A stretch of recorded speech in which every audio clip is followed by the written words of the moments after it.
तो आज अब शुरू करते हैं हम प्रिज्म। अपवर्तन का ही एप्लीकेशन है प्रिज्म, तो प्रिज्म को पढ़ते हैं। तो आज शुरुआत करते हैं सेशन की कि हो रही है पीड़ पर्वत सी पिघलनी चाहिए, हो रही है पीड़ पर्वत सी पिघलनी चाहिए, इस हिमालय से कोई गंगा निकलनी चाहिए। मेरे सीने में सही या तेरे सीने में सही हो कहीं भी आग, लेकिन आग जलनी चाहिए, हो कहीं भी आग लेकिन आग जलनी चाहिए। तो अब उस आग ज्वाला को जलाना है और कक्षा 12 और 10 के बोर्ड के एग्जाम है, उसी ज्वाला के साथ हमें तैयारी को स्टार्ट करना। तो शुरू करते हैं प्रिज्म। ठीक है, तो प्रिज्म में एक बेटा ध्यान से देखेंगे प्रिज्म।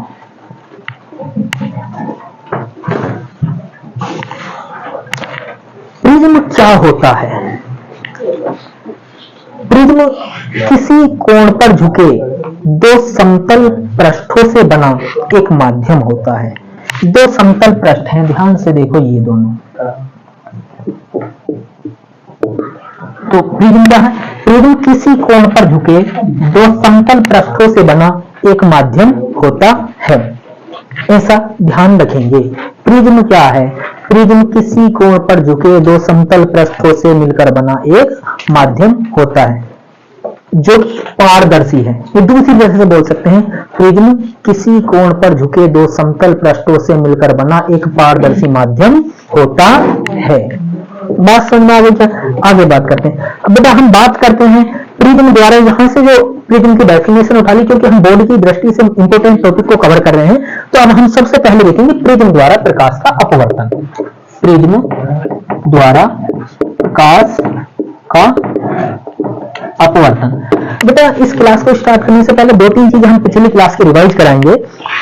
जैसा कि हमने बताया था कि जब भी कोई प्रकाश की किरण विरल माध्यम से सघन माध्यम में जाती है, जब कोई प्रकाश की किरण विरल माध्यम से सघन माध्यम में जाती है तो क्या होता है? वो अभिलंब की ओर झुक जाती है, और जब वो सघन से विरल में जाती है तो अभिलंब से दूर हट जाती है। तो अब देखो बेटा यहाँ प्रिज्म है, ये प्रिज्म है और ये किस चीज का बना हुआ है? गिलास का। मान लो कोई प्रकाश की किरण यहां से आती है, ऐसे करके आ गई। अब यहाँ क्या है? एयर है। एयर से गिलास मतलब विरल से सघन जा रही है। प्रकाश की किरण कहां जा रही है? विरल से सघन जा रही है। तो इस बिंदु पर ही हो गया क्या? इसका आपतन बिंदु। इस पर मैं अभिलंब डालता हूं कोई भी। प्रकाश की किरण क्या होगी? जब विरल से सघन में जाती है तो अभिलंब की ओर झुक जाती है, मतलब इसको ऐसे जाना चाहिए था, लेकिन ये क्या होती है? अभिलंब की ओर झुक गई और ऐसे चली गई। ये ठीक है। अब देखो कहां पहुंची प्रकाश की किरण? गिलास में पहुंची। अब कहां जा रही है? सघन से विरल जा रही है। और यहां पर फिर मैं अभिलंब डालूंगा, तो जब भी कोई प्रकाश की किरण कहां से? सघन से विरल जाती है तो अभिलंब से दूर हट जाती है। क्या बात समझ में आ गई? यही घटना क्या है? प्रिज्म द्वारा प्रकाश का अपवर्तन है। ध्यान से देखेंगे, हमने मान लिया कोई एबीसी एक प्रिज्म है, ठीक है जी, एबीसी प्रिज्म है, ठीक है। तो यहां से कोई मान लो पी क्यू कोई प्रकाश की किरण आई है, ठीक है, क्यू प्रकाश की किरण आई है बेटा। अब यहाँ देखो इस बिंदु पर, क्यू बिंदु पर अभिलंब डाला तो प्रकाश की किरण कहां से जा रही है? विरल से सघन में जा रही है। विरल से सघन में जाती है तो अभिलंब की ओर झुक जाती है, झुककर वो क्यू आर दिशा में आ जाती है। अब प्रकाश की किरण सघन से विरल में जा रही है, तो सघन से विरल में जब भी कोई प्रकाश की किरण जाएगी अभिलंब से दूर हट जाएगी। दूर हट गए, देखो निकलिए, यही घटना क्या कहलाए? प्रिज्म द्वारा प्रकाश का अपवर्तन। ठीक है, वो लाल लाल लियो, ठीक है। तो दोबारा से देखते, एक बार पुनः रिपीट करता हूं मैं सारे सिस्टम को। क्या करेंगे? आपको जब भी बोर्ड में आए तो आपको क्या करना है? आप एक प्रिज्म लेंगे, मान लेंगे मानो कोई प्रिज्म एबीसी है, ठीक है। इसके बाद लेंगे इस प्रिज्म पर माना कोई प्रकाश की किरण PQ इसके बिंदु Q पर आपतित होती है, बिंदु Q पर आपतित होती है। उसके बाद लिखेंगे कि हम जानते हैं कि जब भी कोई प्रकाश की किरण विरल माध्यम से सघन माध्यम में जाती है तो अभिलंब की ओर झुक जाती है। देखो ना, PQ किस दिशा में झुक गई? QR दिशा में अभिलंब की ओर झुक गई। अब क्योंकि प्रकाश की किरण सघन माध्यम से विरल माध्यम में जाती, तो हम जानते हैं अपवर्तन के नियम के अनुसार कि जब भी कोई प्रकाश की किरण सघन से विरल में जाएगी तो अभिलंब से दूर हट जाएगी। तो अब प्रकाश की किरण कहां चली जाती है? अभिलंब से दूर हट जाती है, और यही घटना प्रकाश का अपवर्तन कहलाती है। किसके द्वारा? प्रिज्म के द्वारा।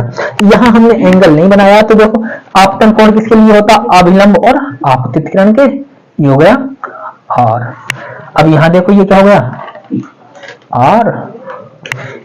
आर ही बना हुआ है ना इसमें,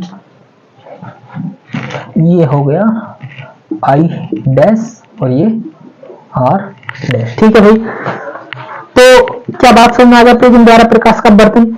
दोबारा से एक बार सभी लाल लालियां ध्यान से सुनेंगे कि जब भी कोई प्रकाश की किरण सघन माध्यम से विरल माध्यम से सघन में जाएगी, अभिलंब की ओर झुकेगी, जब सघन से विरल में जाएगी, अभिलंब से दूर हटेगी। यही घटना है। तो इसको क्या लिख सकते हैं, 50 से 100 वर्ड में आराम से लिख सकते हैं। तो यही घटना क्या कहलाई, प्रिज्म द्वारा प्रकाश का अपवर्तन कहलाती है। क्या बात समझ में आ गई? ठीक है, आगे चलते हैं बेटा। अब हम देखते हैं इस टॉपिक का, प्रिज्म का यदि मैं बोलूं तो सबसे मोस्ट टॉपिक है, मोस्ट क्वेश्चन है श्वेत प्रकाश का वर्ण विक्षेपण। क्या है?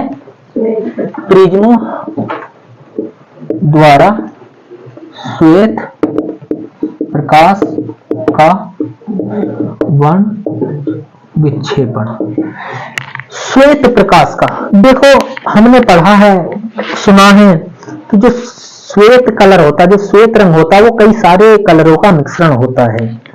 तो उसमें मेनली 7 होते हैं, हालांकि ज्यादा होते हैं, लेकिन मेनली 7 को माना जाता है।